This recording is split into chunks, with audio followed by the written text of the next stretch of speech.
반갑습니다. 저는 중1 남자아이 그리고 초등학교 5학년, 3학년 아들, 딸 이렇게 2남 1녀를 두고 있는 세 남매 아빠고요. 부산 행동교회를 섬기고 있습니다.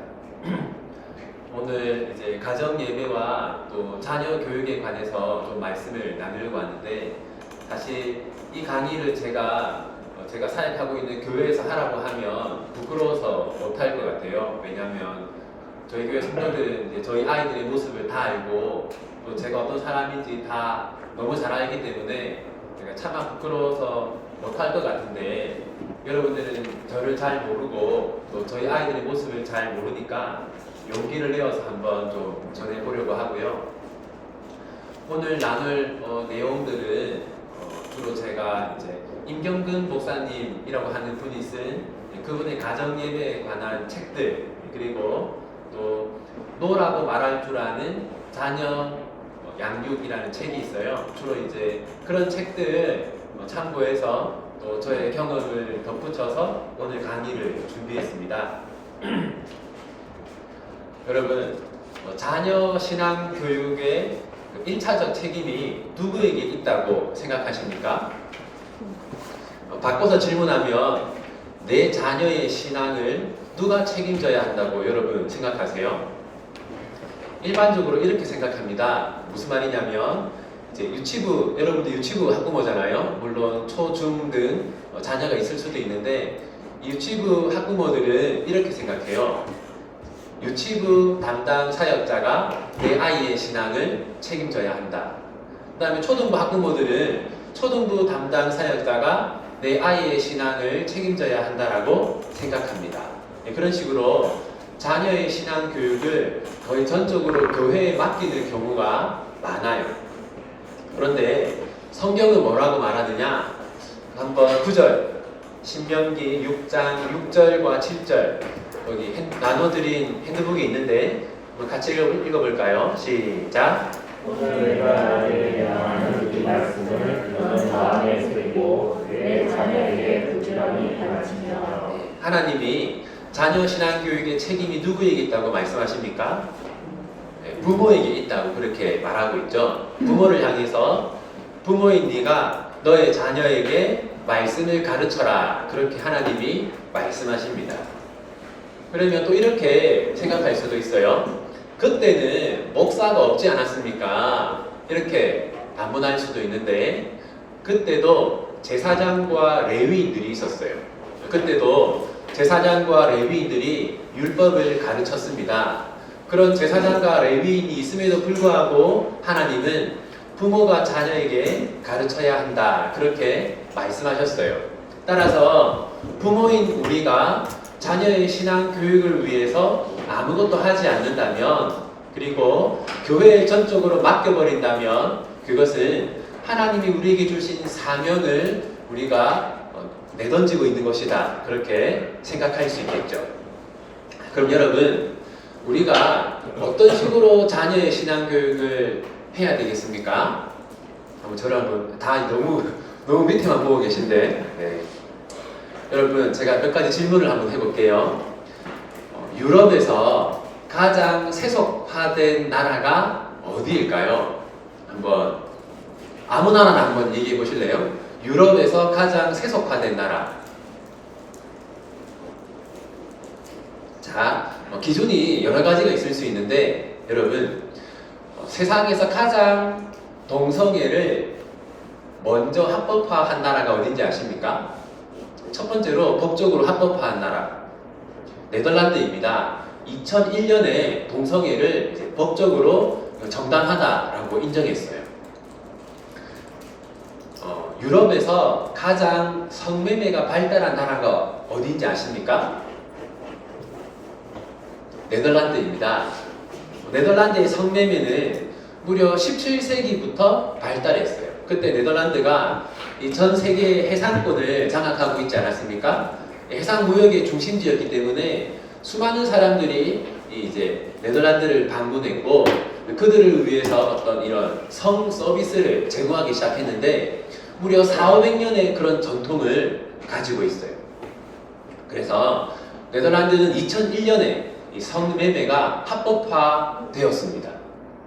그래서 대구 동성로 같은 그런 곳에 가면요, 저도 네덜란드 한번 이제 어쩌다가 가본 적이 있는데, 그냥 동성로와 같은 시내 한복판에 그 성매매하는 곳이 있습니다.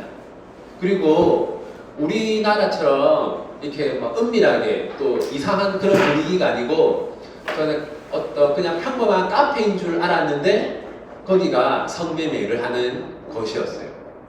이 정도면 정말 세속화된 나라라고 할 수 있지 않겠습니까?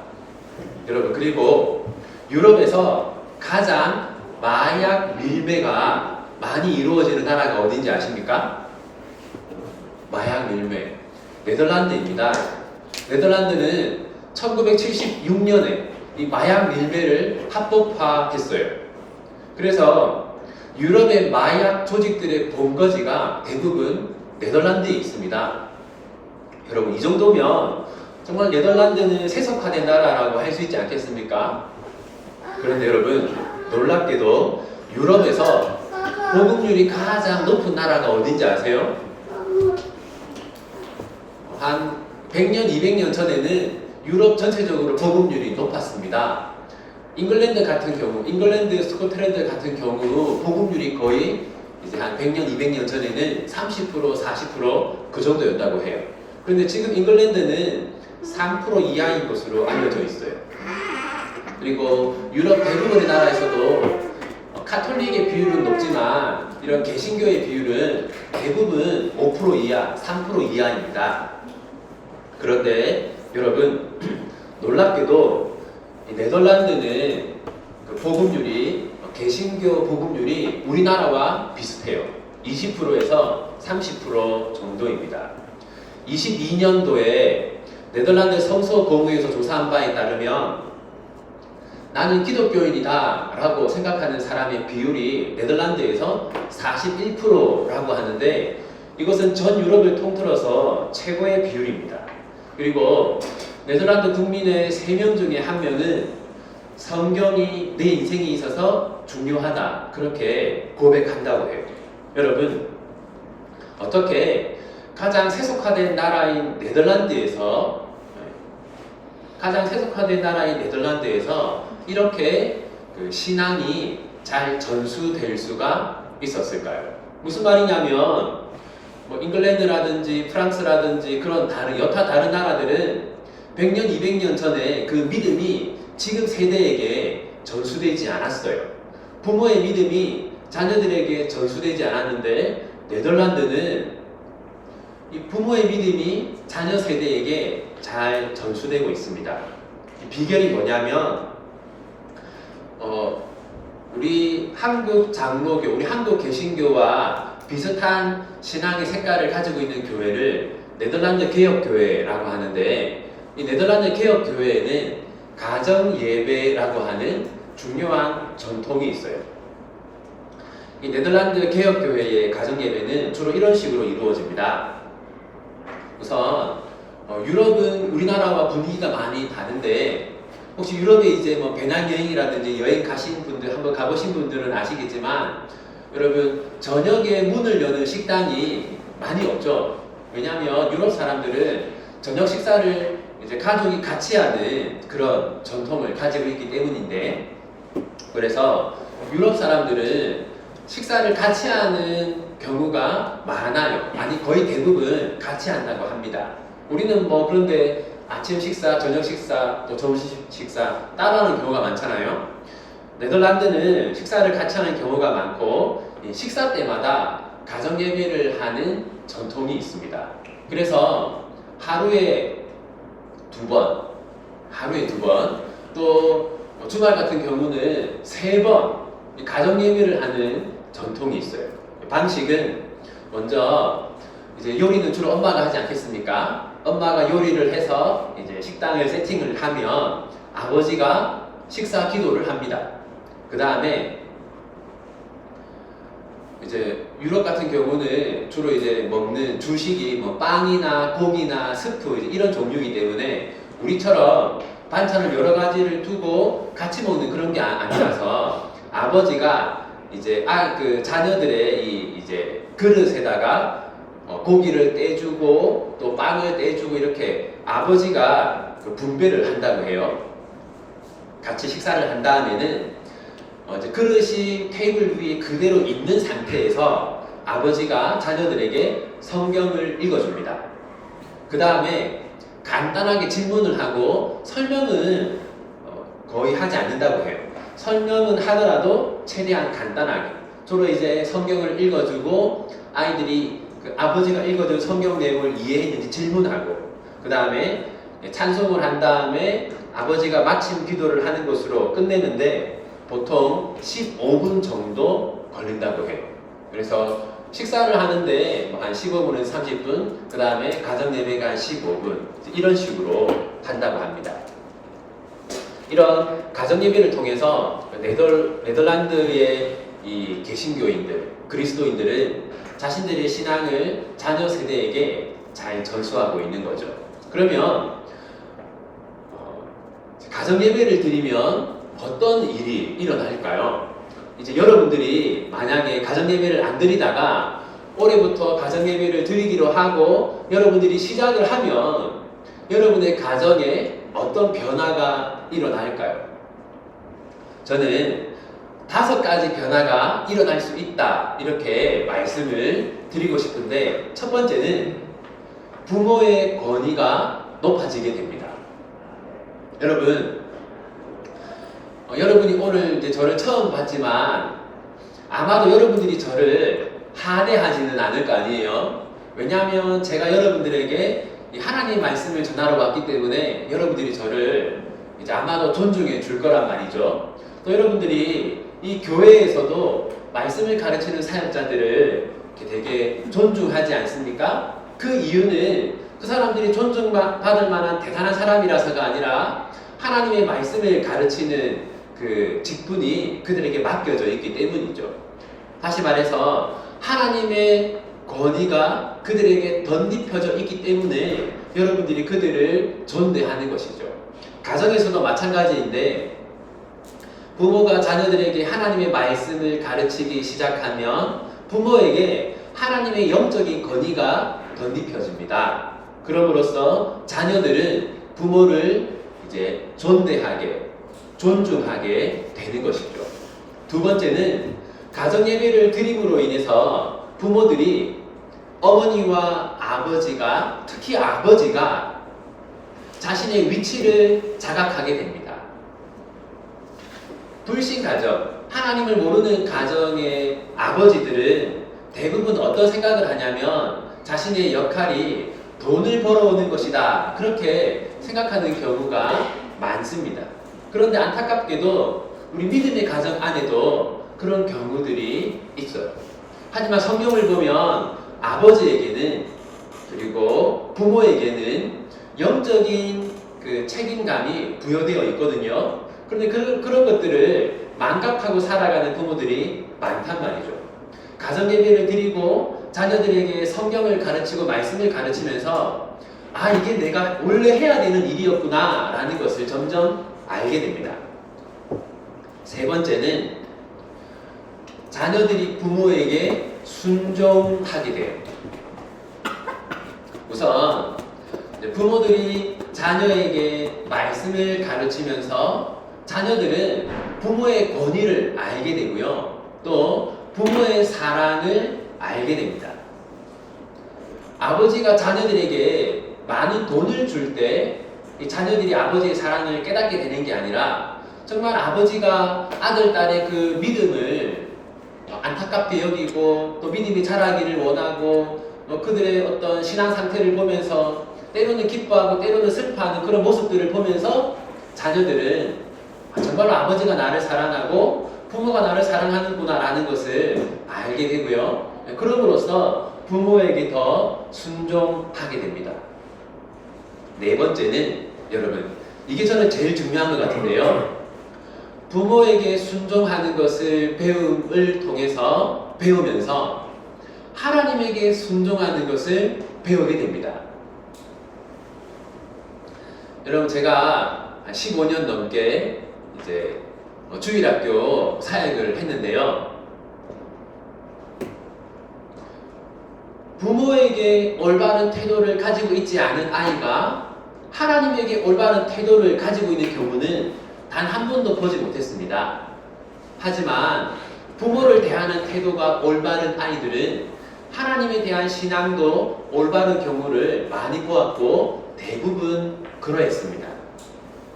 무슨 말이냐면 부모를 대하는 태도, 다시 말해서 부모에게 순종하는 것을 배움으로써 아이들이 하나님께 순종하는 것을 배우게 되었어요. 여러분, 우리가 저도 이제 주일학교 사역을 하면서 하나님께 순종해야 한다, 하나님께 순종해야 한다라고 가르쳤는데, 그런데 순종이 무엇인지를 모르는 아이들이 많습니다. 왜냐하면 여러분, 순종이라는 것을 아이들이 1차적으로 어디서 배웁니까? 가정에서 배우는 거거든요. 그런데 가정에서 부모에게 순종하지 않았기 때문에 하나님께도 순종하지 않았던 것이죠. 애가 울어도 저는 아무 상관없으니까 편하게 계시면 됩니다. 네, 저는 아무 상관없어요. 네. 그리고 여러분, 가족끼리 신앙 얘기를 하게 돼요. 가정 예배를 드리니까 어떤 가정에서 하루는 아이가 엄마에게 이런 얘기를 하더래요. 엄마, 나 죄인인 것 같아.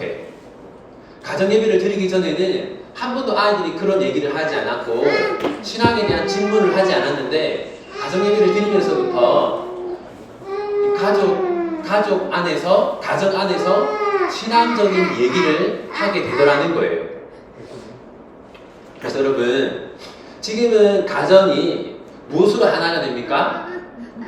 재벌집 막내 아들 이야기하면서 하나가 되고 그러는데 가정 예배를 드리게 되면 신앙 얘기를 하면서 하나가 된다는 거예요.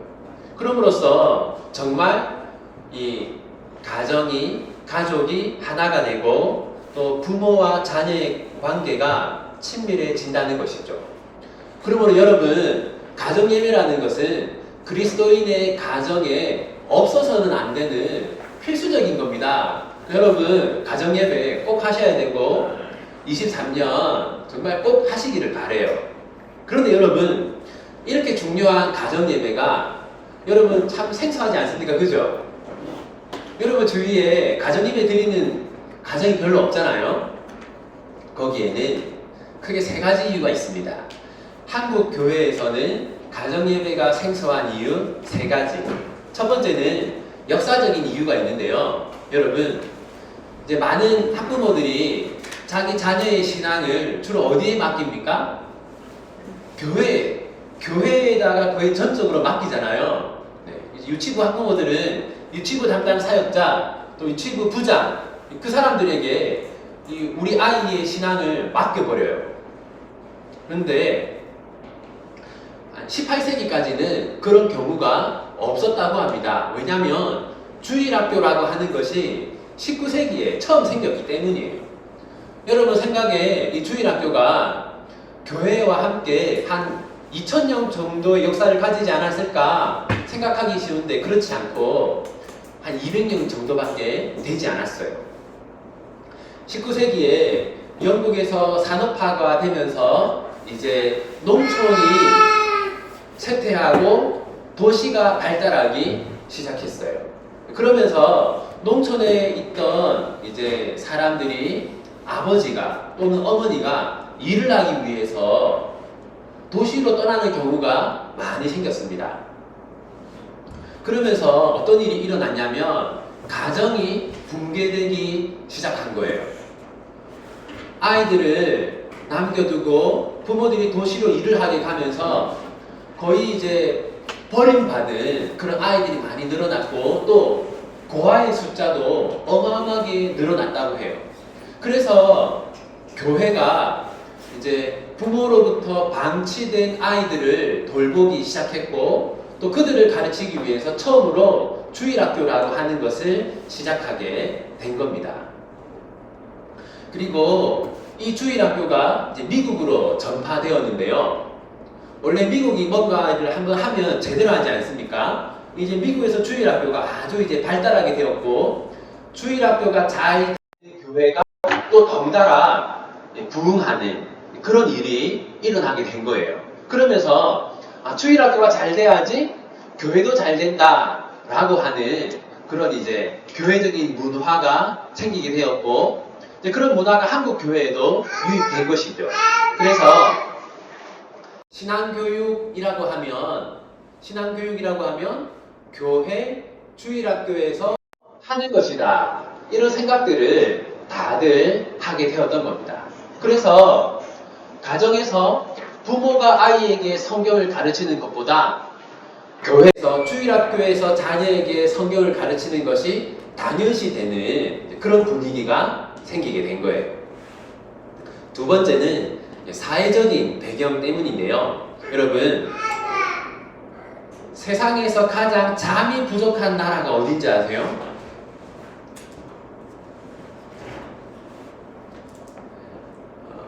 동아일보 기사, 22년 4월 6일 동아일보 기사에 따르면 세상에서 가장 잠이 부족한 나라는 대한민국이라고 합니다.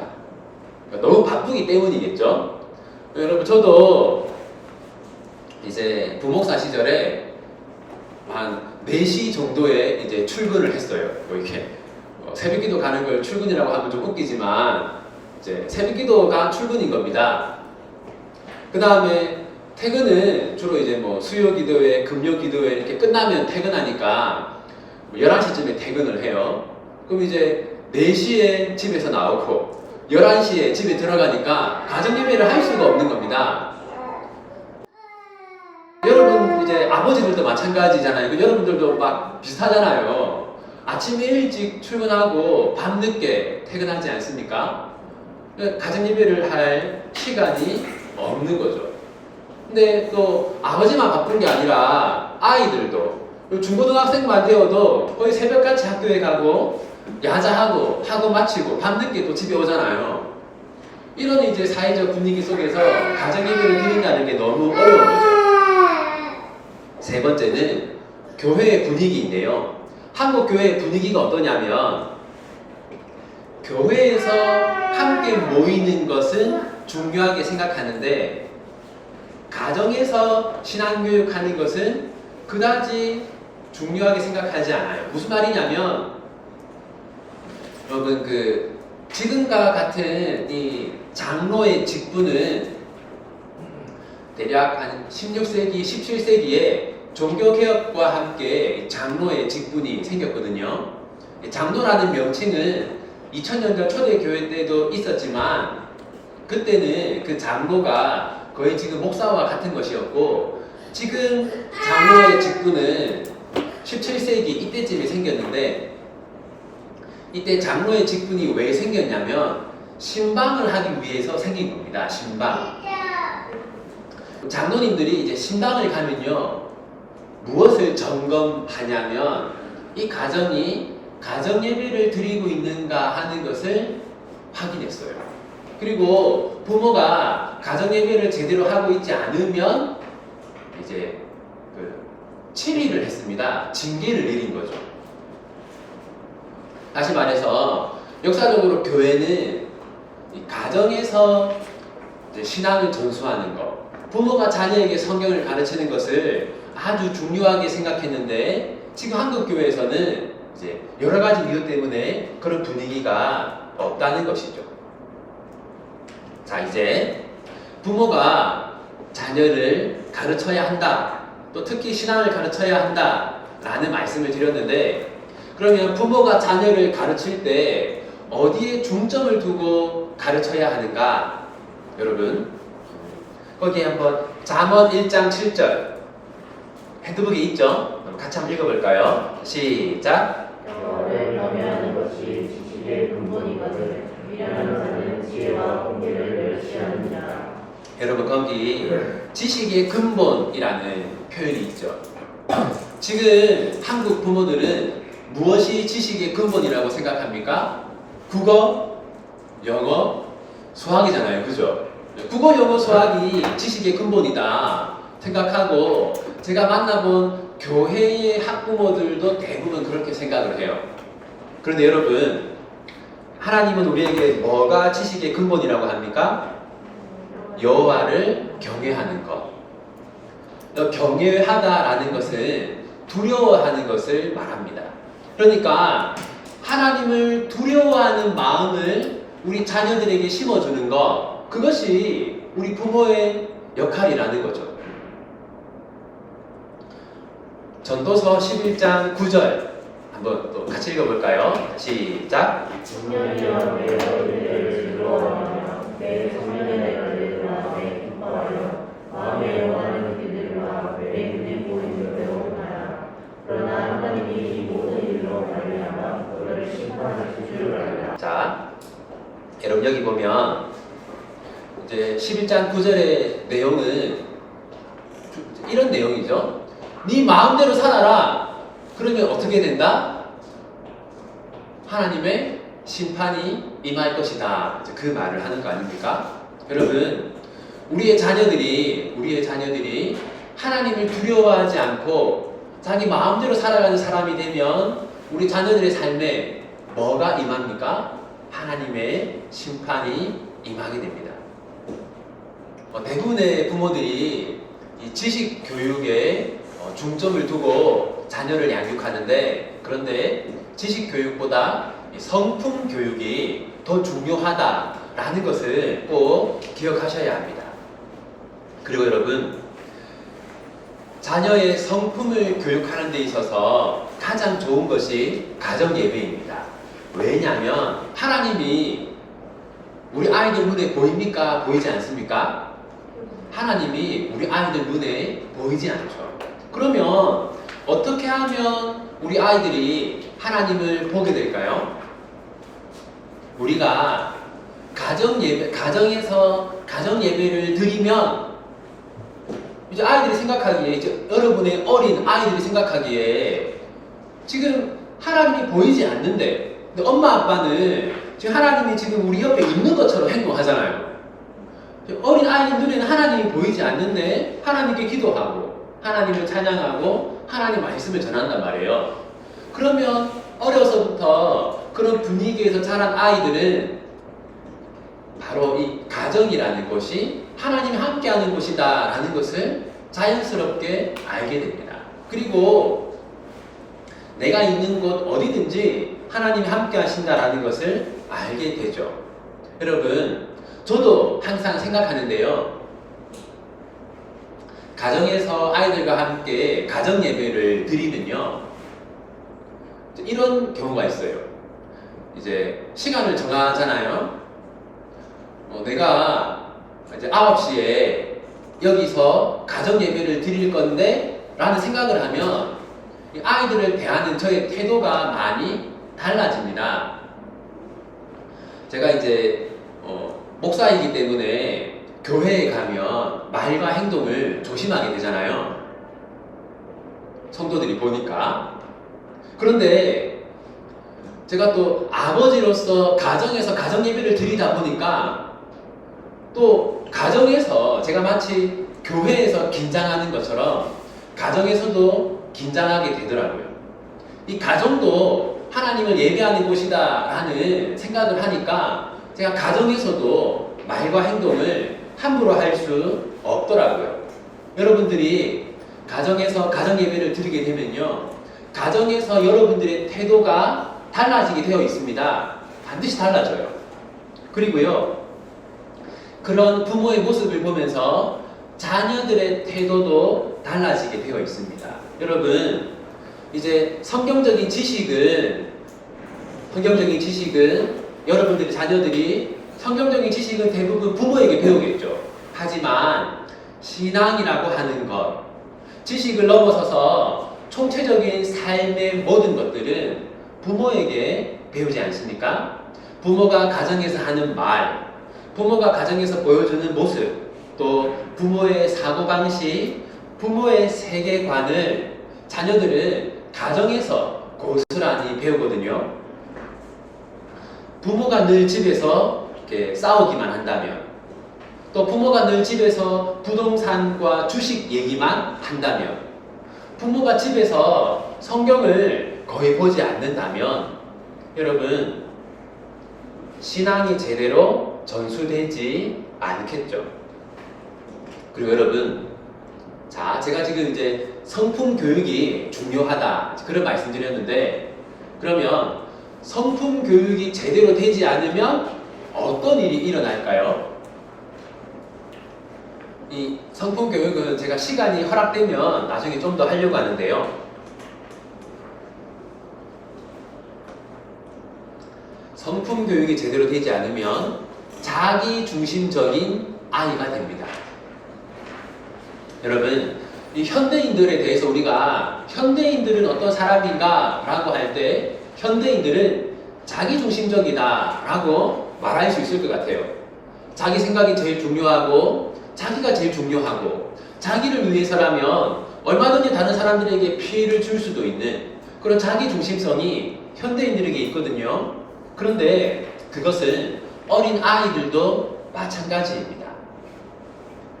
자기 중심적이라는 것은 자기 생각 그리고 자기 이익을 가장 중시한다는 건데, 이것은 성경이 우리에게 요구하는 것과 하나님이 우리에게 요구하는 것과 정반대입니다. 여러분, 거기 마태복음 22장 말씀 있죠? 거기 좀 길지만 한번 22장 말씀 한번 읽어볼까요? 시작.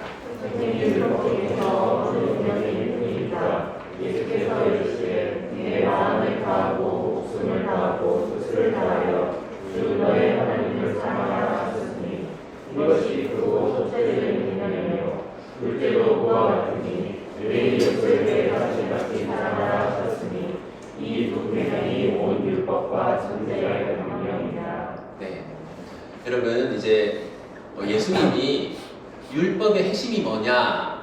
율법이라는 것은 하나님이 우리에게 하라고 하신 것과 또 하지 말라고 하신 것을 통틀어서 율법이라고 하지 않습니까? 그러니까 율법이라는 것은 하나님이 우리에게 원하시는 것이라고 이렇게 할 수 있을 텐데, 첫 번째가 뭡니까? 마음과 목숨과 뜻을 다해서 하나님을 사랑하는 거라고 하잖아요. 그러니까 목숨을 바쳐 하나님을 사랑하는 것, 내 목숨보다 하나님을 더 중시하는 것을 하나님 원하신다라고 했고, 두 번째가 뭡니까? 그와 같으니, 그러니까 그것처럼 이웃을 사랑하라. 그러니까 여러분, 우리가 우리의 자녀들을 어떻게 가르쳐야 하냐면, 내 목숨보다 하나님을 더 사랑하는 아이, 내 목숨보다 이웃을 더 사랑하는 아이로 우리가 키워야 하는 겁니다. 그러므로 이것은 자기 중심성과 정반대되는 것이라고 할 수 있죠. 희생. 우리는 자녀들에게 희생을 가르쳐야 하는 겁니다. 그러므로 여러분, 자기 중심성이 강한 아이는 가정신앙 교육, 성품 교육이 제대로 되지 않았다는 증거인 것이죠. 성경에도 비슷한 가정이 나옵니다. 거기 여러분, 사무엘상 2장 17절 읽어볼까요? 시작. 이 소년들의 죄가 여호와 앞에 심히 크면 그들이 여호와의 제사를 실시하며 이 소년들의 죄가 심히 컸다고 합니다. 네.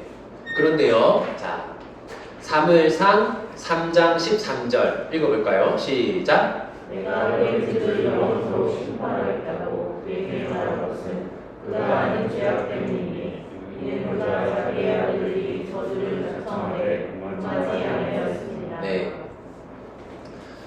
이 엘리는 자기 자녀들이 정말 올바른 삶을 살지 않았음에도 불구하고 그것을 내버려 두었어요. 가정신앙 교육이 제대로 되지 않았던 것이죠. 그러자 하나님이 뭐라고 하시냐면 2장 29절에서 너의 아들들을 나보다 더 중요하게 여겼다. 하나님이 이렇게 말씀하세요. 만약 여러분들이 가정에서 신앙교육을 제대로 하지 않고 또 자녀들이 올바른 삶을 살지 않는데도 그냥 내버려 둔다면 우리 역시 하나님보다 우리의 자녀들을 더 중시하는 것이라고 할 수 있겠죠. 여러분, 우리가 신앙교육을 제대로 하지 않고 성품 교육을 제대로 하지 않으면 우리의 아이들은 하나님의 뜻대로 하나님이 원하는 대로 살 수 없고, 그렇다면 우리 자녀들의 삶에는 하나님의 은혜가 아니라 하나님의 징계가 임할 수도 있습니다. 그러므로 우리가 가정예배를 하지 않고 있고 자녀 신앙교육을 제대로 하지 않고 있다면 정말 반드시 올해부터는 우리가 마음을 다잡고 무언가를 해야 하는 것이죠. 자, 이제 본격적으로 그러면 가정예배 어떻게 할 건가 말씀을 드리면요. 첫 번째는 여러분, 첫 번째는 일단 시작하는 겁니다. 일단 시작해야 돼요. 내가 잘하든 못하든, 내가 성경을 잘 알든 모르든 일단 시작하는 겁니다. 시작하는 날짜를 못 박아야 돼요. 시작한다. 그 다음 두 번째, 시작하기로 마음을 먹었으면, 또 유치부 안에서 계획을 세웠으면 시간을 만들어야 합니다. 근데 여러분, 앞서 말씀드린 것처럼 우리 한국 가정이 시간이 없어요. 그래서 시간을 만들기 위해서는 다른 데에 쓰던 시간을 비워야 하는데, 우리가 자주 하지만 중요하지 않은 일을 중단해야 합니다. 예를 들어서 스마트폰을 보는 시간, TV를 보는 시간을 없애야 돼요. 그래서 가정에서는 이제 TV를 보지 않는다, 스마트폰을 보지 않는다라고 하든지, 이건 너무 극단적이니까 어쨌든 시간을 최대한 줄여야 됩니다. 시간을 최대한 줄이고 이제 시간을 확보해야 돼요. 여러분들, 정말 우리 집은 정말 시간이 없는데라고 하기 쉽지만, 정말 짜내고 짜내면 15분 정도의 여유를 낼 수 있습니다. 그 다음에 이제 가정 예배를 어떤 순서로 할 것인가, 순서를 정해야 하는데, 여러분, 우리가 가정 예배라고 말하고 있지만 사실 가정 예배는 공예배는 아니거든요. 공예배는 이 예배의 순서가 엄격하게 정해져 있어요. 공예배의 순서를 마음대로 하면 안 됩니다. 그런데 가정 예배는 우리가 예배라고 표현은 하지만 가정 경건회, 가정 기도회 이렇게 하는 게 사실은 더 정확합니다. 그래서 엄격한 예배가 아니기 때문에 그 순서를 여러분들이 그냥 각자 가정에 맞게 바꾸시면 돼요. 이제 저의 가정을 예로 들면요, 저희 가정은 우리 아이들이 이제 첫째, 둘째가 3살, 5살 때부터 가정 예배를 시작했어요. 그때는 이제 너무 어리니까 그냥 우리 이제 가정 예배하는 시간이다 하고 모여서 이제 우리 아이들 손잡고 기도해주고, 그 다음에 유치부에서 여름 성경학교 때 배운 노래들 있잖아요. 이제 그 책자를 제가 구해가지고 아이들하고 같이 그냥 노래 불렀어요. 그렇게 한 10분, 20분. 그 다음에 아이들이 조금 더 큰 다음에는 이제 성경 구절을 불러주면서 하나님이 세상을 제가 불러주면 또 아이들도 하나님이 세상을 이처럼 사랑하사 이렇게 제가 불러주면 따라서, 그런 식으로 그냥 순서와 방식은 여러분들이 가정에 맞게 정하면 되는 겁니다. 저는 대체로 아이들이 어릴 때는 이제 함께 찬송하고, 그 다음에 아이들을 위해서 기도해주고, 그 다음에 성경이나 신앙고백서를 읽어주고, 그 다음에 이제 부모가 기도하는 것으로 마쳤고, 지금은 어떻게 하냐면요, 지금은 애들이 많이 컸기 때문에 중학생, 초등학교 5학년, 3학년이니까 지금은요 이제 당연히 다 같이 찬송을 부르고, 그 다음에 3명의 아이들이 돌아가면서 기도를 해요. 자, 그 다음에 이제 또 아이들이 돌아가면서 우리가 이제 성경을 읽을 때는 우리 5명의 우리 가족이 돌아가면서 성경을 한 절씩 읽고, 또는 가정 예배에서 책을 사용할 때는 한 문단씩 돌아가면서 읽습니다. 그때 이제 지금은 우리 아이들이 주도적으로 하게 해요. 이제 시작 기도도 아이들이 하게 하고 책도 아이들이 돌아가면서 읽게 하고 마치는 기도도 아이들이 하게 하는데 그렇게 이제 우리는 한 10년 정도 했기 때문에 아이들이 익숙하게 잘 해요. 자, 이제 첫 번째는 일단 시작한다. 두 번째는 시간을 만든다. 세 번째는 가정예배 순서를 정한다. 여러분들이 이제 그냥 가정 분위기에 맞게 하면 되는 거고요. 그 다음에 이제 그 시간을 정해야 되는데 무슨 말이냐면 언제 할 건가 그리고 일주일에 몇 번 할 건가 이제 그걸 정해야 하는데요. 앞서 말씀드린 것처럼 네덜란드 개혁교회는 매일 합니다. 매일. 그러니까 사실은 매일 하는 게 제일 좋아요. 그런데 이제 현실적으로 어렵기 때문에 일주일에 한 번 하는 것을 저는 여러분들에게 추천드립니다. 그래서 수요일 저녁 또는 이제 주일 저녁 일주일에 한 번 하더라도요. 그냥 일주일 중 언제 시간 나면 한다 그렇게 하기보다 여러분 못을 박아야 됩니다. 적어서 집 어딘가에 붙여놓는 게 제일 좋습니다. 그래서 뭐 수요일 저녁 9시는 가정예배 하는 시간 이렇게 못을 박아두는 게 제일 좋고요. 만약에 수요일 저녁에 못했다 그러면 목요일 저녁에 한다라고 다시 조금 이렇게 그렇게 하는 게 제일 좋습니다. 저는요 이제 작년 5월까지는 저기 그 명도교회라고 영남 이공대 그 근처에 있는 교회에 이제 3년 동안 제가 초등부 사역자로 사역을 했어요.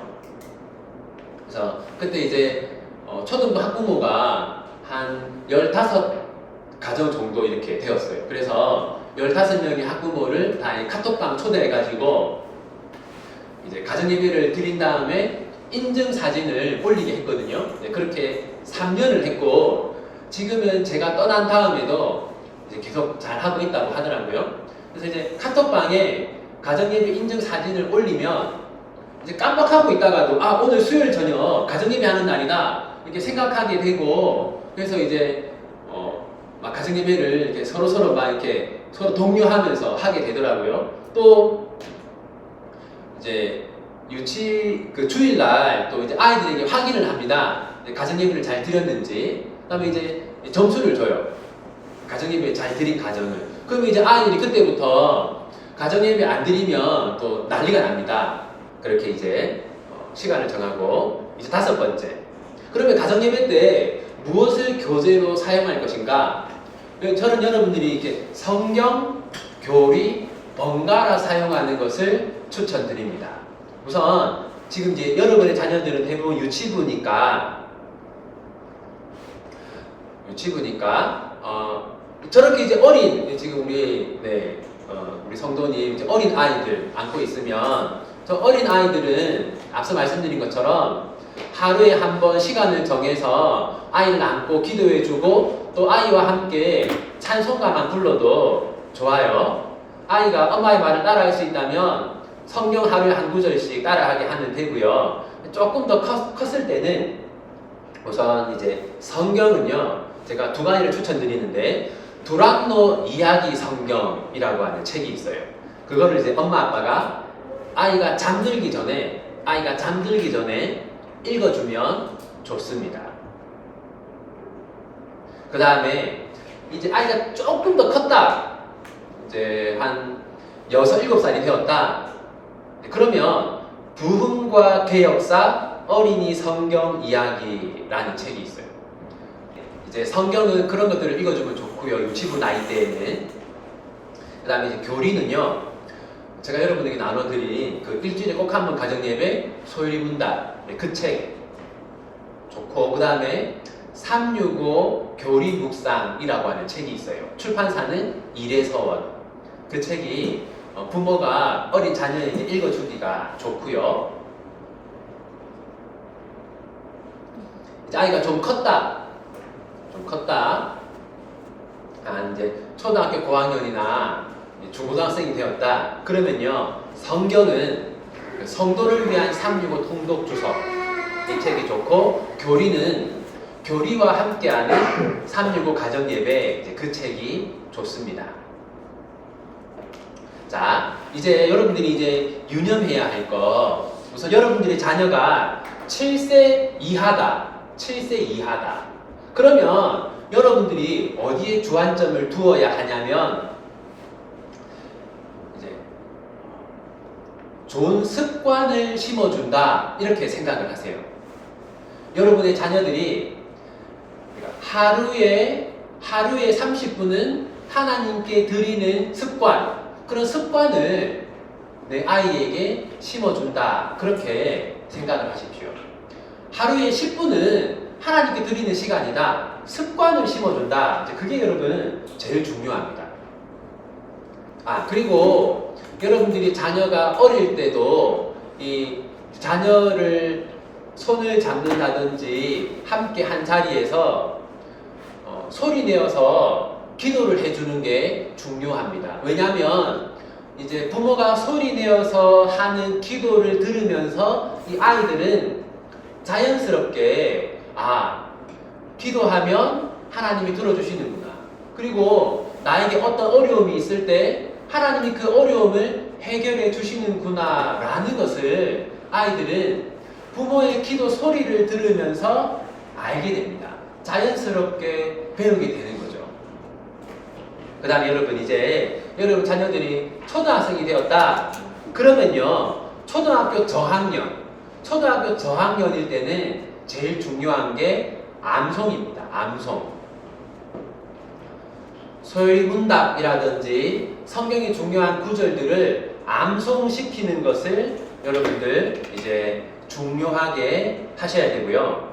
그 다음에 이제 고학년이 된다. 한 3학년 이상, 4학년 이상이 되면 그때는 꼭 가정예배 책을 구비하셔서 그 책을 함께 읽는 것이 좋습니다. 그리고 여러분, 가정예배 때는 아이에게 질문을 많이 해야 돼요. 근데 꼭 신앙적인 질문뿐만 아니라 유치부에서 있었던 일, 어린이집이나 유치원에서 있었던 일 등등 여러 가지 대화를 하면서요, 여러분 이렇게 좀 자녀와 부모 간의 친밀감을 키우는 것이 좋습니다. 그리고 이제 여러분들 가정예배를 드리기로 만약에 유치부적으로 이제 딱 결단을 하신다면요, 그 가정예배 결심서라는 게 있습니다. 우리 조사님이 만들면 여러분 다 이제 제가 2023년 1년 동안 가정예배 드리겠습니다. 결심서를 꼭 작성해서 제출하시기를 바래요.